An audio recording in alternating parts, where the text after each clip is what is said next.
વડોદરા જિલ્લાના શિનોર તાલુકાના છાણભોઈ ગામે આત્મીય યુવા પર્વનું આયોજન કરવામાં આવ્યું.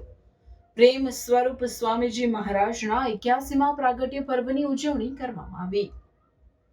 હરિધામ સુખડા સ્વામિનારાયણ પરંપરાના સ્થાપક બ્રહ્મ સ્વરૂપ હરિપ્રસાદ સ્વામીજી મહારાજ અને તેઓના આધ્યાત્મિક અનુગામી પરમ પૂજ્ય પ્રેમ સ્વરૂપ સ્વામીજી મહારાજની મહાદિયાની હીરક જયંતિ તેમજ પ્રેમ સ્વરૂપ સ્વામીજી મહારાજના 81મા પ્રાગટ્ય પર્વની ભવ્ય દિવ્ય ઉજવણી 27/12/2025 રોજ કરવામાં આવી હતી અને સાંજના 7 થી 10 કલાક દરમિયાન આત્મીયતા અને સુહૃદય ભાવનો સંદેશ વ્યાપક બને તે માટે પોતાનો પ્રાગટ્ય દિન આત્મીય પર્વ તરીકે ઉજવાય તેવો બ્રહ્મ સ્વરૂપ હરિપ્રસાદ સ્વામીજી મહારાજનો અભિપ્રાય હતો.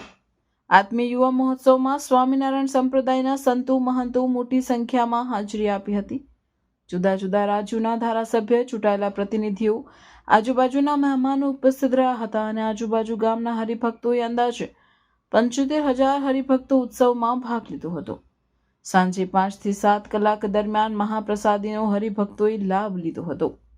રિપોર્ટર સંજય ખત્રી, શિનોર સમાચાર ન્યૂઝ, શિનોર. જે પ્રકારે ભગવાન સ્વામિનારાયણના સંપ્રદાય દ્વારા જે અમારા બ્રહ્મ સ્વરૂપ હરિપ્રસાદ સ્વામીજી અને આજે પરમ પૂજ્ય પ્રેમ સ્વરૂપ સ્વામીજીની અધ્યક્ષતામાં જે યુવા આત્મીય સંમેલન યોજાયું છે, ત્યારે અમને પણ આજના પાવન અવસરે અહીંયા ઉપસ્થિત થવાનો અવસર મળ્યો અમને. ત્યારે જે પ્રકારે આત્મીય યુવા મહોત્સવ ઉજવાય છે, એક વ્યક્તિનું વાત્સલ્ય વધે, એ જ પ્રકારે પરિવારમાં પ્રેમ વધે, આત્માનું એક શુદ્ધિકરણ થાય. જે પ્રકારે સ્વામિનારાયણ સંપ્રદાય દ્વારા અમારા વિસ્તારમાં જે પ્રકારની કામગીરી ચાલે છે, એનાથી અનેક યુવાનો પ્રેરાયા છે. કુટેવો હોય, કુરિવાજો હોય, વ્યસનો હોય, એ બધું દૂર થયું છે.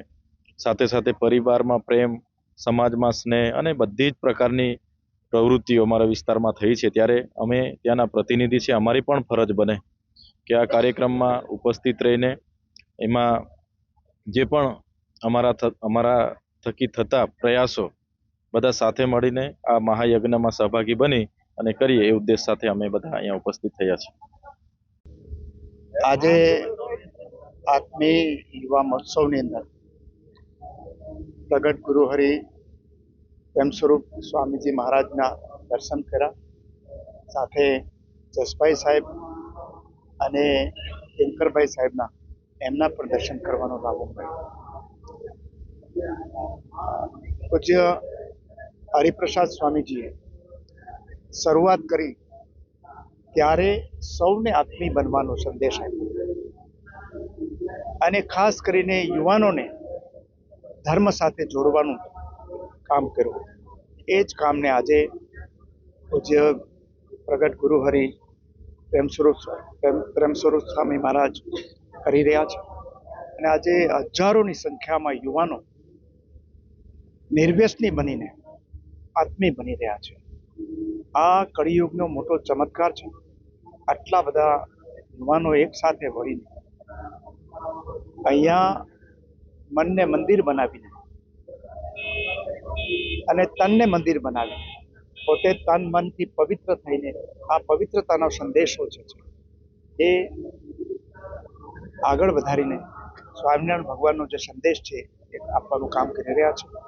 ખૂબ જ સારો કાર્યક્રમ હતો અને આવા કાર્યક્રમોથી આ ટેકનોલોજીના જમાનાની અંદર હિંસા, દુરાચાર અને વ્યસનથી સમાજને દૂર રાખવા માટે આવા કાર્યક્રમો ખૂબ જ ઉપયોગી થવાના છે અને આ જ યુવાનો છે એ આવતીકાલનો આપણું ભવિષ્ય છે અને આ યુવાનોની અંદર આ સદગુણો થકી ભવિષ્ય ઉજ્જવળ દેખાઈ રહ્યું છે. યુવાનોને કોઈ વિશેષ સંદેશ ઓલરેડી આપી દીધું. સ્વામિનારાયણ સંસ્થા હરિધામ સોખડા જેમની પ્રેરણાથી અને માર્ગદર્શનથી સંસ્થા ચાલી રહી છે એવા ભગવત સ્વરૂપ પ્રેમ સ્વામી મહારાજના 81મા પ્રાગટ્ય દિવસ નિમિત્તે આત્મીય યુવા પર્વ મહોત્સવનું આયોજન મુકામ છણભોઈ, શિનોર, ડભોઈ તાલુકામાં રાખવામાં આવેલું છે. હજારોની સંખ્યામાં ભક્તો સ્વામીજીના દર્શન કરીને અનેરો આનંદ લીધો છે. ભક્તિભાવમાં તરબોળ એવો કાર્યક્રમ, જેમાં ભગવત સ્વરૂપ એવા સંતોના આશીર્વચન મળ્યા છે.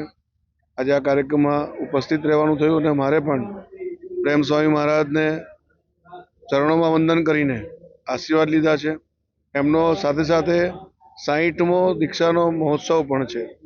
સ્વામીજી આજે એમના પ્રવચનમાં ભક્તોને ખૂબ આનંદ થાય વાતો કરી છે અને આપણા જીવનમાં સુખ શાંતિ કેવી રીતે મળી શકે એની અમને વાતો કરી છે. આપણે સૌએ આત્મિક સુખ માટે ભક્તિભાવથી ભરેલું આ આત્મીય ધામ, જેમાં હરિધામ સોખડા જે તરીકે ઓળખાય છે, એમાં આવેલું આ સ્થાનક, એના સ્વામીજી, એમના સંતો, એમના સૌના ચરણોમાં વંદન કરીને આપણે સૌએ પ્રેરણા મેળવવી જોઈએ. ધન્યવાદ. સહજાનંદ સ્વામી મહારાજ.